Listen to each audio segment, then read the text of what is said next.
శ్రీకాకుళం జిల్లా రాజకీయాల్లో ఒకప్పుడు ప్రత్యేక గుర్తింపు తెచ్చుకున్న నియోజకవర్గం ఆముదాల వలస. ఇక్కడి రాజకీయ చరిత్రలో కొన్ని కుటుంబాల ప్రభావం, వ్యక్తిగత నాయకత్వం, సామాజిక సమీకరణాలు కీలక పాత్ర పోషించాయి.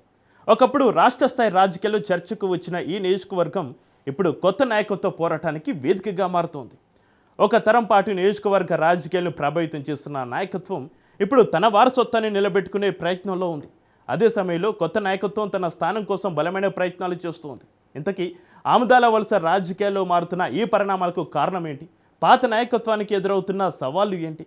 కొత్త శక్తులు ఎలా ఎదుగుతున్నాయి? Let's watch the story.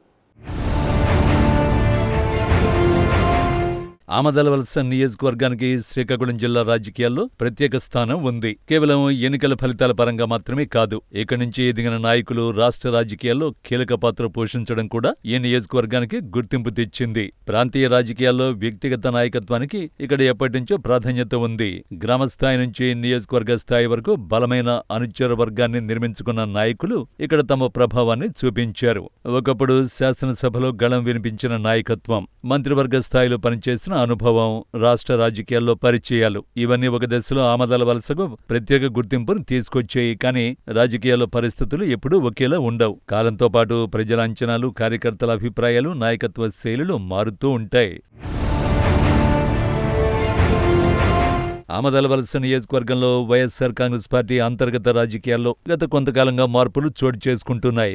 మాజీ స్పీకర్ తమ్మినేని సీతారాం కుటుంబం చుట్టూ రాజకీయ చర్చలు కొనసాగుతున్న నేపథ్యంలో నియోజకవర్గంలో కొత్త నాయకత్వ సమీకరణాలు తెరపైకొస్తున్నాయి. తమ్మినేని సీతారాం అధికారంలో ఉన్న సమయంలో ఆయన కుటుంబ సభ్యుల జోక్యం, వ్యవహార శైలిపై కొంతమంది పార్టీ కార్యకర్తలు అసంతృప్తి వ్యక్తం చేసినట్లు రాజకీయ వర్గాల్లో చర్చ జరిగింది. కార్యకర్తలకు తగిన ప్రాధాన్యం లభించడం లేదనే భావన కొంతమందిలో ఏర్పడిందని, దీంతో నియోజకవర్గంలో అంతర్గత విభేదాలు మొదలయ్యాయని రాజకీయ పరిశీలకులు భావిస్తున్నారు. అధికారం కోల్పోయిన తర్వాత తమ్మినేని సీతారాం రాజకీయంగా కొంత వెనుకబడిన పరిస్థితి కనిపిస్తోందనే టాక్ నడుస్తోంది. పార్టీ కార్యక్రమాల్లో ఆయన చురుకుదనం తగ్గిందనే ప్రచారం జరుగుతుండగా తన కుమారుణ్ణి రాజకీయ వారసుడిగా ముందుకు తీసుకురావాలనే ప్రయత్నాలు చేసినప్పటికీ పార్టీ అధిష్టానం నుంచి ఆశించిన స్థాయిలో ప్రోత్సాహం లభించలేదనే చర్చ కూడా సాగుతోంది. ఇదే సమయంలో తమ్మినేని కుటుంబాన్ని చుట్టుముట్టిన భూ వివాదాలు, పత్రాల అంశాలకు సంబంధించిన ఆరోపణలు రాజకీయంగా మరింత చర్చనీయాంశంగా మారాయి. ఇక నకిలీ పత్రాలతో ఓ స్థలాన్ని ఆక్రమించారనే ఆరోపణల నేపథ్యంలో తమ్మినేని సీతారాం శ్రీకాకుళం రూరల్ పోలీస్ స్టేషన్లో విచారణకు హాజరయ్యారు. నకిలీ మరణ, వారసత్వ ధృవీకరణ పత్రాలు సృష్టించి తమ్మినేని కుమారుడి పేరిట అక్రమంగా రిజిస్ట్రేషన్ చేయించుకున్నారంటూ బాధితుడి ఫిర్యాదు మేరకు పోలీసులు కేసు నమోదు చేశారు. ఈ కేసులో తమ్మినేని సీతారాంతో పాటు ఆయన సతీమణి వాణి, కుమారుడు చిరంజీవి నాగుపై కేసు నమోదైంది. ఈ కేసు కూడా తమ్మినేని కుటుంబ రాజకీయ భవిష్యత్తుపై ప్రభావం చూపే అవకాశం ఉంది. ఈ నేపథ్యంలో చింతాడ రవికుమార్ పేరు నియోజకవర్గ రాజకీయాల్లో ప్రముఖంగా వినిపించడం ప్రారంభమైంది. వైఎస్సార్ కాంగ్రెస్ పార్టీ అధినేత జగన్మోహన్ రెడ్డి ఆయనను నియోజకవర్గ సమన్వయకర్తగా నియమించడంతో పార్టీ కార్యకలాపాల్లో ఆయన పాత్ర పెరిగింది. దీంతో తమ్మినేని వర్గానికి ప్రత్యామ్నాయ నాయకత్వంగా చింతాడ రవికుమార్ ఎదుగుతున్నారని రాజకీయ విశ్లేషకులు భావిస్తున్నారు. గతంలో తమ్మినేని సీతారాం వెంట ఉన్న పలువురు కార్యకర్తలు ప్రస్తుతం చింతాడ రవికుమార్ వైపు మొగ్గు చూపుతున్నారనే చర్చ కూడా నియోజకవర్గంలో జరుగుతోంది.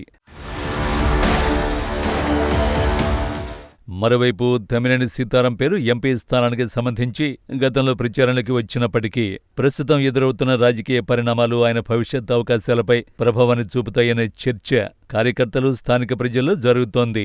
మొత్తంగా ఆమదాల వలస నియోజకవర్గంలో వైఎస్సార్ కాంగ్రెస్ పార్టీ అంతర్గత సమీకరణాలు మారుతున్న వేళ తమ్మినేని సీతారాం కుటుంబం తన రాజకీయ ప్రభావాన్ని కొనసాగించగలదా, లేక చింతాడ రవికుమార్ కొత్త నాయకత్వంగా స్థిరపడతారా అనేది రాబోయే రోజుల్లో స్పష్టమవుతుందని రాజకీయ పరిశీలకులు అంచనా వేస్తున్నారు.